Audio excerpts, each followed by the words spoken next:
En ce jour, et dans le contexte trouble que vous connaissez, nous avons envie d'échanger avec vous sur notre héritage commun et partagé, le Gabon. Nous avons envie d'échanger avec vous sur son avenir. Nous espérons échanger sur son présent, sur le fonctionnement de ces institutions. Nous entendons le faire dans un élan citoyen, avec franchise et sincérité. D'emblée, nous voudrions proposer cette question que nous nous posons depuis à peu près plus de 9 mois. Qui dirige le Gabon? Nous devons à la vérité de dire que cette question s'adresse à chacun de nous, à chaque portion du peuple gabonais, au peuple tout entier. Qui dirige le Gabon est une interpellation adressée à chaque Gabonaise et à chaque Gabonais. Parce que nous sommes convaincus qu'Ali Bongo ne dirige plus le Gabon. C'est une manière d'inviter chacun de nous à se remémorer l'histoire de notre pays, particulièrement la période de transition qui nous a permis de passer du président Léomba à Albert Bernard Bongo. C'est une façon de demander à chacun de nous de se souvenir de 2009 et 2013 et de se demander si notre pays est sur le bon rail. C'est aussi une façon de demander à chacun de réfléchir à notre destinée commune. Cette question est un appel à agir, une manière d'inviter chacun de nous à se mobiliser dans l'intérêt de notre pays et pour prévenir tout conflit qui pourrait découler du contexte trouble actuel.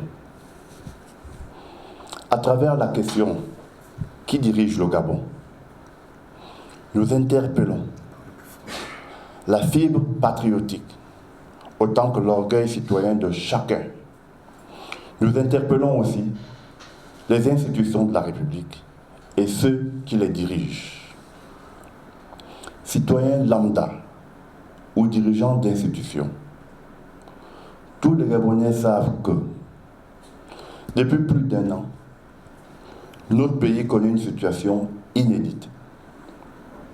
Chacun sait que nos institutions ont eu beaucoup de mal à gérer l'annonce de l'accident vasculaire et cérébral d'Ali Bongo. Chacun les a vus s'enfoncer dans le déni ou cultiver le mensonge d'État. Chacun les a vus s'adonner à des rafistolages juridiques. Surtout, chacun a vu une bande d'amis mettre la République au garde à vous. Oui, pour dire les choses, chacun a vu un directeur de cabinet, je dis bien un directeur de cabinet, s'arroger des pouvoirs que la Constitution ne lui reconnaît pas, asservir le gouvernement, au vu aux yeux des institutions de la République, qui ont observé un silence complice.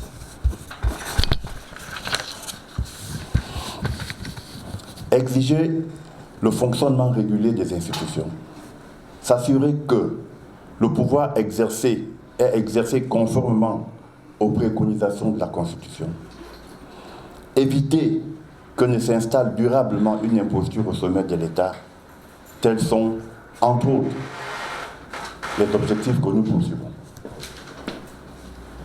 Nous l'avons dit et redit. Lors de nos échanges directs avec nos populations, nous l'avons signifié au Premier ministre, au président des 2 chambres du Parlement, au président de la Cour constitutionnelle.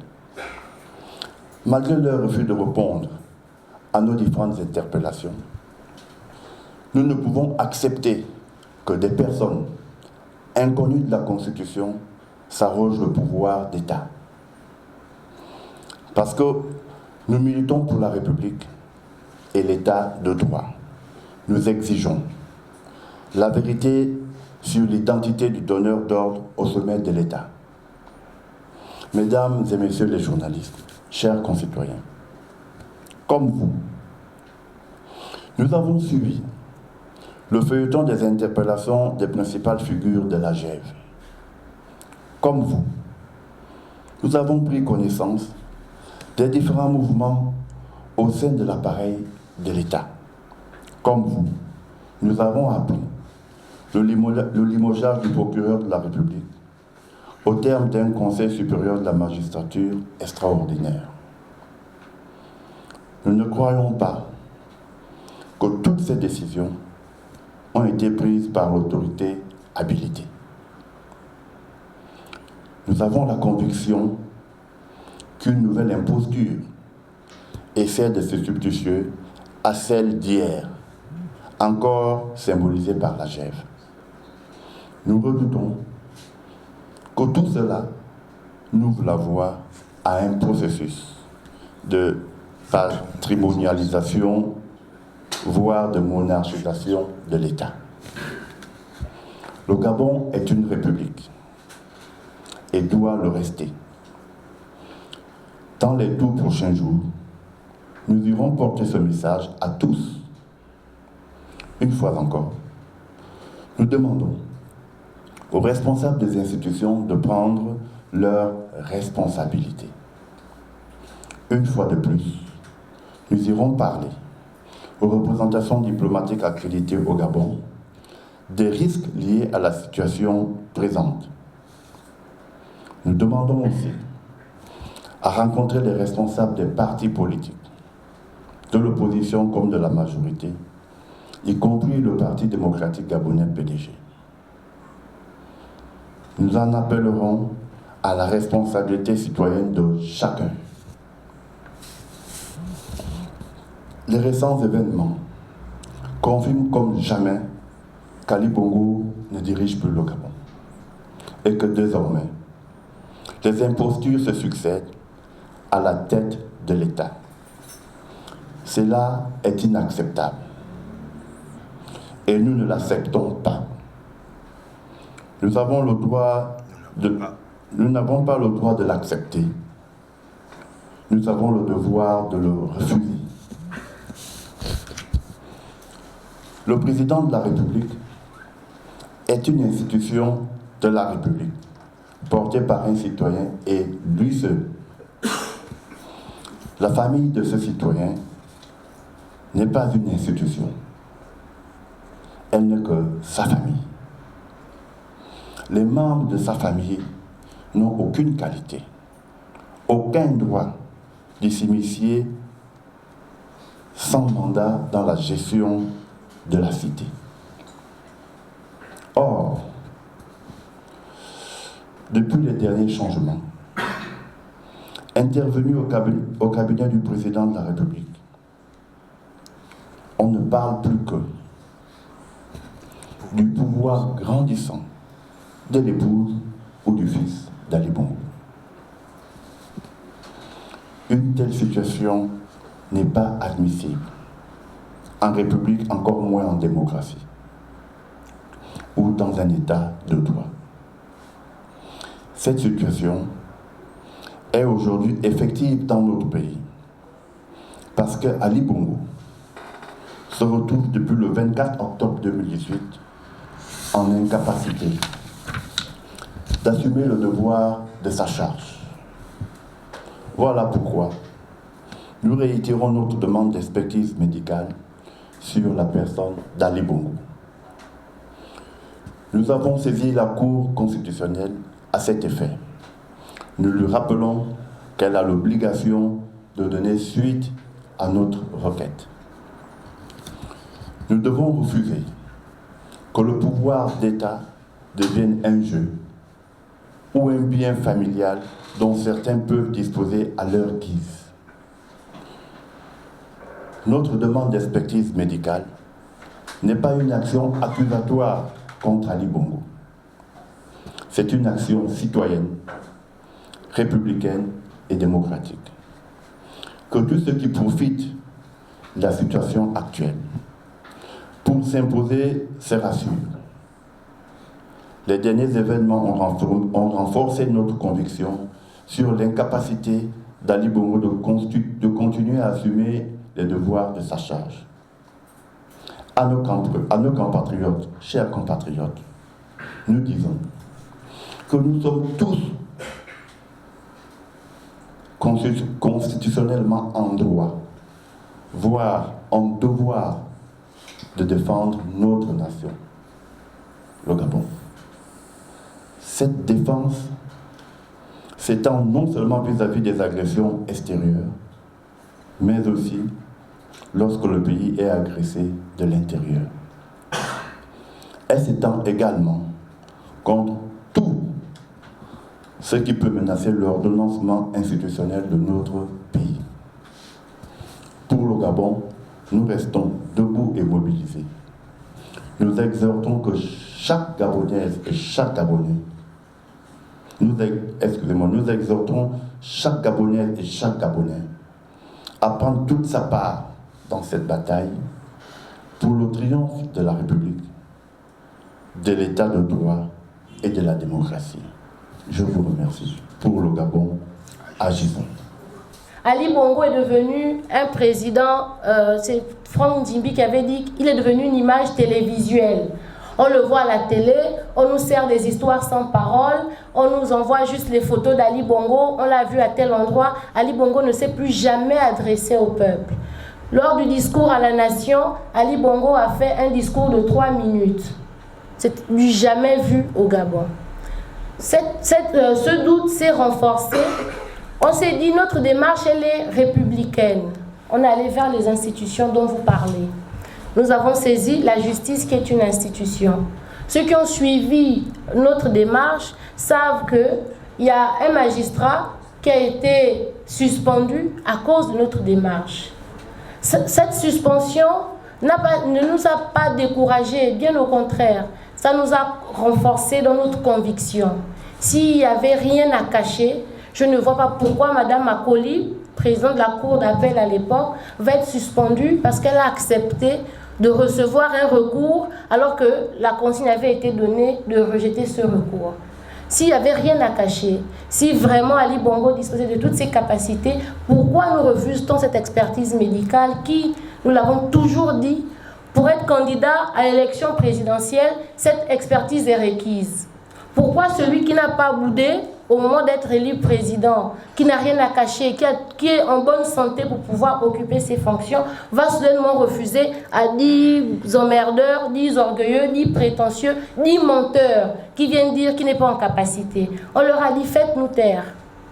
Faites-nous taire avec une expertise médicale qui nous confirme que oui, Ali Bongo dispose bien et bien de ses capacités cognitives et on se taire. Nicolas Nguema ne va pas présider le PLC, Marcona va se battre pour le Kebazingo et les autres vont à l'Assemblée nationale. On passe à autre chose, le peuple gabonais nous attend ailleurs.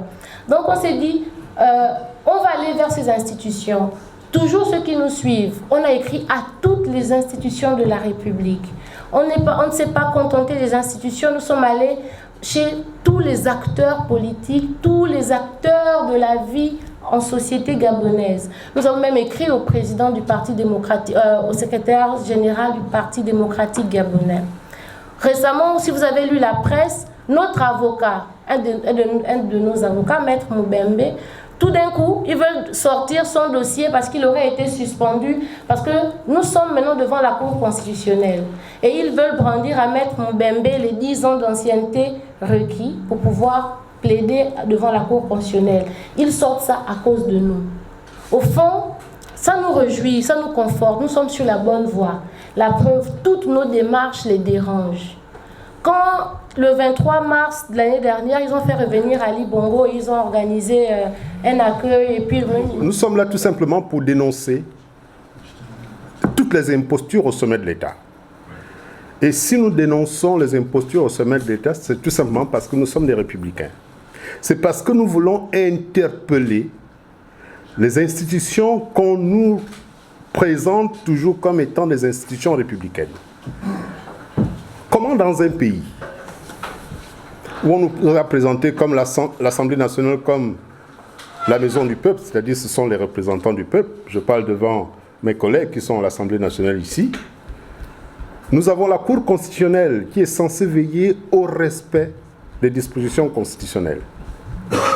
Nous avons la Cour des comptes qui est là pour veiller à la bonne utilisation des finances publiques.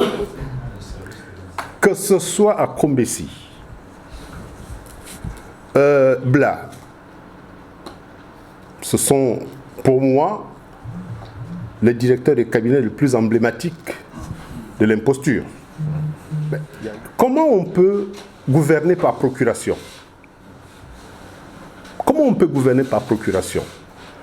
Comment le président de la République peut confier les pouvoirs à un simple fonctionnaire qu'il nomme pour présenter à la face du monde le spectacle que la cruche Farjon, Alianga, nous a présenté tout au long de sa fameuse tournée républicaine. Le président ne peut déléguer ses pouvoirs qu'à un vice-président ou bien à un responsable d'une institution.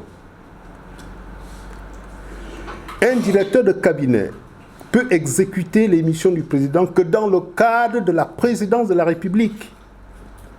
Un directeur du cabinet du président.